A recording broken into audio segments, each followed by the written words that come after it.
Video kana share naa godha namni dhageessan. Namni akka shamarran Suudi Arabiyaatti fi dhiirri Suudi Arabiyaadha zallamamaa jiru hin jiru. Maaliin zallamamnee kan jettan taatan nuti gabbaanee dubbanne jennaan maraataan nuun jettan jennee sodaannee sim jaa jirra. Abiyyiin ergaangoo qabatee guyyaa takka nuun dubbatee hin beeku.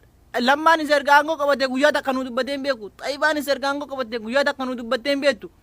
Maal kan jettanoo taatan gabbarri 1,100 1,100 sodaannee tataa'u jira. Namni 1,100 isin riyaala 10 qabu hin jiru Suudii keessatti. Warri Suudi Arabiyaa keessaa gabbara sodaa wannirraa kan ka'een gabbara irraa sodaa gabbara irraa kan ka'e namni zinaa dalaguu jira. Zinaa kana kan dalagsiisuu jiru manguddoo biyyaati. Manguddoon biyyaa birrii baree riyaala 100 baree jira. Ajandaa guyyuuraa nutti baasaa jira.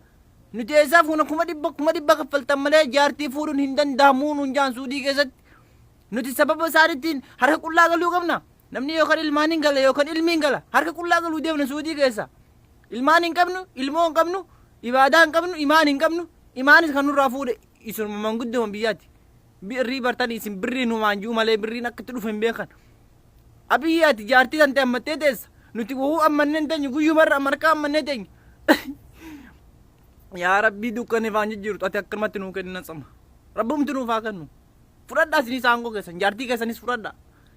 Oggaa feetan jaartii walii kennitan oggaa feetan aangoo walii kennitan. Nuti diyaaspooraan akkamitti rakkaneeti teenya gabbara sodaannee.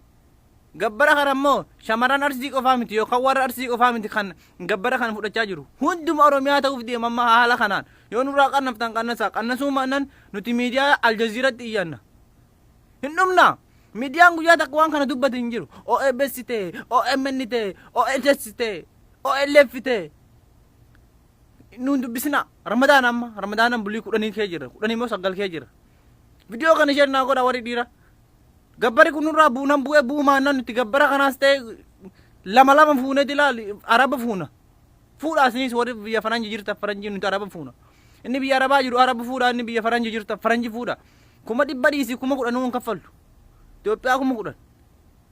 100 akka baajaajii bitu beektanii baajaajiin maali? Konkolaataa bita yeroo ammaa. Yookaan gabbara qannasu way ay qannas way ay cemmar. Iyya wallalee rabbashee garjee amaarri. Yookaan hin dammaramne yookaan hin qannafamne. Walaa waluudhaan biyya rabbastan je. Amma ni biyya rabbaashii ta'uuf deemna.